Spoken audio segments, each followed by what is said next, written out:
Hi friends, welcome back to our channel. ഇന്ന് നമ്മൾ ഉണ്ടാക്കാൻ പോകുന്നത് ഒരു അടിപൊളി മീൻ കറിയുടെ റെസിപ്പിയാണ്. നല്ല ടേസ്റ്റുള്ളൊരു കറിയാണ്. അപ്പോൾ നിങ്ങളെല്ലാവരും ട്രൈ ചെയ്ത് നോക്കുക. നമുക്കിത് എങ്ങനെ ഉണ്ടാക്കാൻ നോക്കാം. അതിനായിട്ട് ഞാനിവിടെ ഒരു ചട്ടി അടുപ്പത്ത് വെച്ചിട്ടുണ്ട്. ചട്ടി നല്ലപോലെ ചൂടായതിനു ശേഷം ഇതിലേക്ക് 2 ടേബിൾ സ്പൂൺ വെളിച്ചെണ്ണ ഒഴിച്ചെടുക്കാം. എണ്ണ നന്നായി ചൂടായി വരുമ്പോൾ ഇതിലേക്ക് 1 ടീസ്പൂൺ ഉലുവ ഇട്ടെടുക്കാം. ഉലുവ നന്നായിട്ടൊന്ന് പൊട്ടി വരട്ടെ. ഇനി ഇതിലേക്ക് ചെറിയ ഉള്ളി ഇട്ടെടുക്കാം. ഞാനിവിടെ ഒരു 25ഓളം ചെറിയ ഉള്ളി ഇട്ടെടുത്തിട്ടുണ്ട്. കട്ട് ചെയ്യാതെ നേരിട്ട് തന്നെയാണ് ഇട്ടെടുത്തിട്ടുള്ളത്. ഇതിൻ്റെ കൂടെ തന്നെ ഒരു പകുതി സവാളയും കൂടി ചേർക്കാം. ഒരു വലിയ സവാളയുടെ പകുതി സവാള കട്ട് ചെയ്തെടുത്തതാണ്. അതും കൂടി ഇട്ടെടുത്തിട്ട് നന്നായിട്ടൊന്ന് മിക്സ് ആക്കി എടുക്കുക. ഇനി ഇത് രണ്ടും നല്ലപോലെ കളറ് മാറി വരണം. അതുവരെ നമുക്കൊന്ന് വഴറ്റിയെടുക്കാം. മീഡിയം ഫ്ലെയിമിൽ വെച്ചിട്ട് വഴറ്റിയെടുത്താൽ മതി.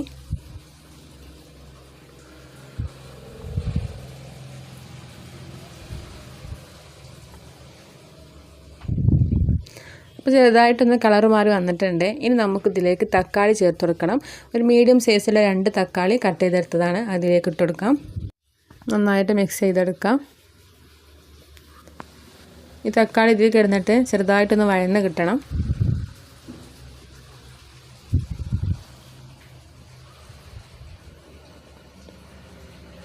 അപ്പോൾ തക്കാളിയൊക്കെ ചെറുതായിട്ടൊന്ന് വഴന്ന് കിട്ടിയിട്ടുണ്ട്. ഇനി ഇതിലേക്ക് കുറച്ച് കറിവേപ്പിലയും കൂടി ഇട്ടെടുക്കാം. കറിവേപ്പില കൂടുതലുണ്ടെങ്കിൽ കൂടുതലായിട്ട് ഇട്ടെടുക്കാം. നല്ല ടേസ്റ്റ് ആയിരിക്കും. ഇതെല്ലാം വഴന്ന് കിട്ടിയതിന് ശേഷം ഇതിൽ നിന്ന് എണ്ണ ഇങ്ങനെ തെളിഞ്ഞ് വരുന്ന സമയത്ത് നമുക്കിതിലേക്ക് മസാലകൾ ചേർത്ത് കൊടുക്കാം. ഇതിലേക്ക് മുളക് പൊടിയാണ് ആദ്യം ചേർത്ത് കൊടുക്കേണ്ടത്. 1 ടേബിൾ സ്പൂൺ അളവിൽ മുളക് പൊടി ഇട്ടെടുക്കുന്നുണ്ട്. എരിവുള്ള മുളക് പൊടിയാണ്. ഇതിന് കൂടെ തന്നെ 1 ടേബിൾ സ്പൂൺ അളവിൽ മല്ലിപ്പൊടിയും കൂടി ഇട്ടെടുക്കാം.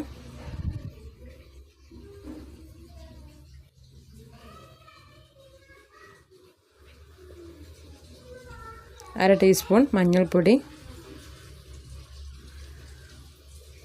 ഇതെല്ലാം ചേർത്തിട്ട് നന്നായിട്ടൊന്ന് മിക്സാക്കി എടുക്കാം. ലോ ഫ്ലെയിമിൽ വെച്ചിട്ട് മിക്സാക്കി എടുക്കുക. ഫ്ലെയിം കൂട്ടി വെച്ചാൽ നമ്മൾ പൊടികളൊക്കെ ചേർത്തെടുത്തുകൊണ്ട് തന്നെ പെട്ടെന്ന് കരിഞ്ഞു പോകും. അപ്പോൾ ഈ പൊടികളൊക്കെ നല്ല മൂത്ത് വന്നിട്ടുണ്ട്. ഇനി നമുക്ക് ഫ്ലെയിം ഓഫ് ചെയ്യാം. ഇനി ഒരു പാത്രത്തിലേക്ക് കോരി മാറ്റാം.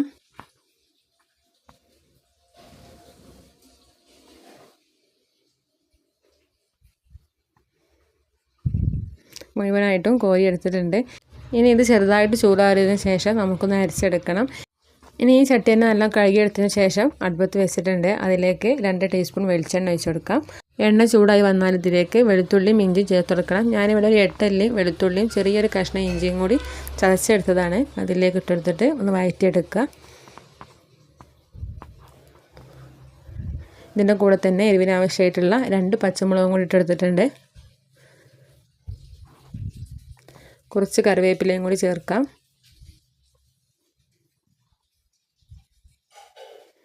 ഇത് നന്നായിട്ടൊന്ന് മൂത്ത് വരട്ടെ.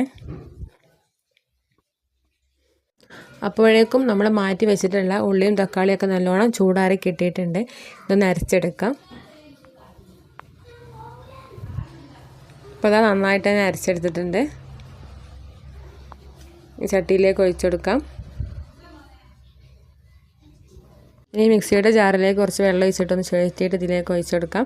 കറിയിലേക്ക് ആവശ്യമുള്ള വെള്ളം ഈ സമയത്ത് നമുക്ക് ഇതിലേക്ക് ഒഴിച്ചെടുക്കാം.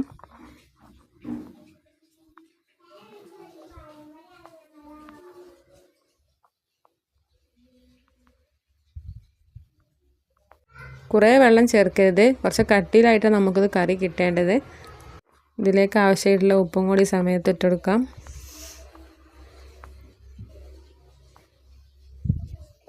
ഇനി വേണ്ടത് പുളിയാണ്. അപ്പോൾ കുറച്ച് പുളി എടുത്തിട്ടുണ്ട്. ഈ പുളി കഴുകിയിട്ട് പുളി വെള്ളം ഒഴിച്ചു കൊടുക്കാം അതിലേക്ക്.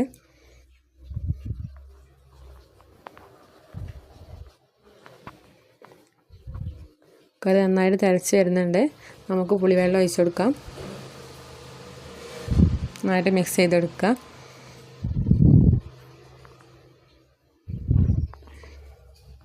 ഈ തിളച്ച് വരുന്ന സമയത്ത് ഇനി ഇതിലേക്ക് മീൻ ഇട്ടെടുക്കാം. ഞാനിവിടെ ചെറിയ മത്തിയാണ് എടുത്തിട്ടുള്ളത്. നിങ്ങൾക്ക് ഇഷ്ടപ്പെട്ട ഏത് മീൻ വേണമെങ്കിലും ഇട്ടെടുക്കാം. മീൻ ഇട്ടെടുത്തതിന് ശേഷം നല്ലോണം കുത്തി ഇളക്കരുത്. ചെറുതായിട്ട് ഇളക്കി കൊടുത്താൽ മതി.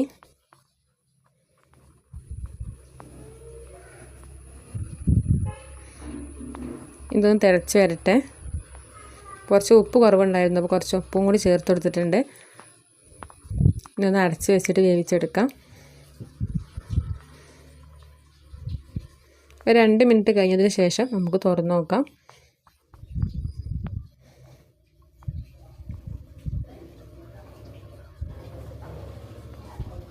അപ്പോഴേക്കും മീനൊക്കെ വെന്ത് കിട്ടിയിട്ടുണ്ട്. ചെറുതായിട്ടൊന്ന് ഇളക്കി കൊടുത്താൽ മതി, മീൻ ഉടഞ്ഞു പോകും.